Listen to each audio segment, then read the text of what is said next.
ನಾವು ಊಟ ಮಾಡಿದ ತಕ್ಷಣವೇ ನಮಗೆ ಸ್ಲೋ ಆಗಿ ಒಂದು ಲೇಸಿನೆಸ್ ಸ್ಟಾರ್ಟ್ ಆಗುತ್ತೆ. ಅದೇನಕ್ಕೆ ಅಂತ ಅಂದ್ಬಿಟ್ಟು ನೀವು ಯಾವ್ದಾದ್ರು ಯೋಚನೆ ಮಾಡಿದ್ದೀರಾ? ಸೊ ನಾವು ಯಾವಾಗ ಫುಡ್ ಕನ್ಸ್ಯೂಮ್ ಮಾಡ್ತೀರಿ, ಎಸ್ಪೆಷಲಿ ಅದರೊಳಗಡೆ ಕಾರ್ಬ್ ರಿಚ್ ಏನಾದರೂ ಇತ್ತು ಅಂತಂದರೆ, ಸೊ ಅವಾಗ ಏನಾಗುತ್ತೆ ಅಂತಂದರೆ ಈ ಕಾರ್ಬೋಹೈಡ್ರೇಟ್ ಬ್ರೇಕ್ ಡೌನ್ ಎಲ್ಲ ಆಗಿ ನಮ್ಮ ಬ್ಲಡ್ ಒಳಗಡೆ ಇನ್ಸುಲಿನ್ ರೈಸ್ ಆಗುತ್ತೆ.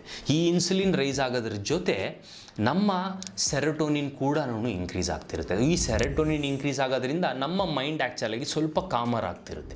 ಅದರ ಜೊತೆ ಈ ಪರ್ಟಿಕ್ಯುಲರ್ ಡೈಜೆಷನ್ ಪ್ರೋಸೆಸ್ನ ಇನ್ನೂ ಫಾಸ್ಟರ್ ಮಾಡಬೇಕು, ನನ್ನ ಮುಂದೆ ಬೇರೆ ಕೆಲಸ ಇರ್ಬೋದು ಅಂತ ಅಂದ್ಬಿಟ್ಟು ಅದನ್ನು ಅವಾಗಲೇ ಬ್ರೇಕ್ ಡೌನ್ ಮಾಡಿ ಎಲ್ಲೆಲ್ಲಿ ಹೋಗಬೇಕು ಅದನ್ನೆಲ್ಲ ಬ್ರೇಕ್ ಡೌನ್ ಮಾಡಿ ಫಸ್ಟ್ ಕೆಲಸ ಮಾಡಬೇಕು ಅಂತ ಬ್ಲಡ್ನ ಆದಷ್ಟು ಸ್ಟಮಕ್ ಹತ್ರನೇ ಪುಲ್ ಮಾಡ್ತಿರುತ್ತೆ.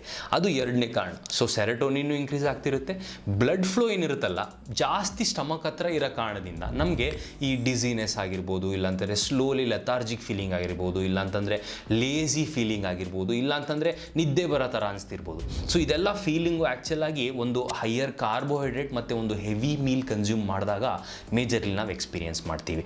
ಸೊ ಇನ್ ಕೇಸ್ ನೀವೇನಾದರೂ ಇದನ್ನು ನಾವು ಅವಾಯ್ಡ್ ಮಾಡಬೇಕು ಅಂತ ಅನ್ಕೊತಿದ್ದೀರಾ ಅಂತಂದರೆ ಸಿಂಪಲ್ ಆಗಿ ಏನು ಮಾಡ್ಬೋದು ಅಂತಂದರೆ ಕಾರ್ಬೋಹೈಡ್ರೇಟ್ ಕ್ವಾಂಟಿಟಿ ಏನಿರುತ್ತಲ್ಲ ಅದನ್ನು ಮಿನಿಮಮ್ ಇಟ್ಕೊಂಡು ಒಂದು ಪ್ರೋಟೀನ್ ಏನಿರುತ್ತಲ್ಲ ಅದನ್ನು ಸ್ವಲ್ಪ ಜಾಸ್ತಿ ಮಾಡ್ಕೊಂಡ್ರಿ ಅಂತಂದರೆ ಅಲ್ಲೇನೇ ಆ್ಯಕ್ಚುಲ್ ಆಗಿ ನೀವು ಬ್ಯಾಲೆನ್ಸ್ ಮಾಡ್ಬೋದು.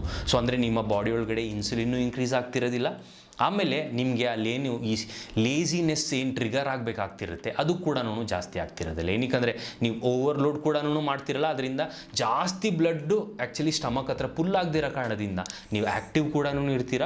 ಅದಾದಮೇಲೆ ನೀವೇನು ಕೆಲಸ ಮಾಡ್ಬೇಕು ಅಂದ್ಕೊಂಡಿದ್ದೀರ ಅದನ್ನು ಕೂಡ ಆರಾಮಾಗೆ ಮಾಡ್ಬೋದು.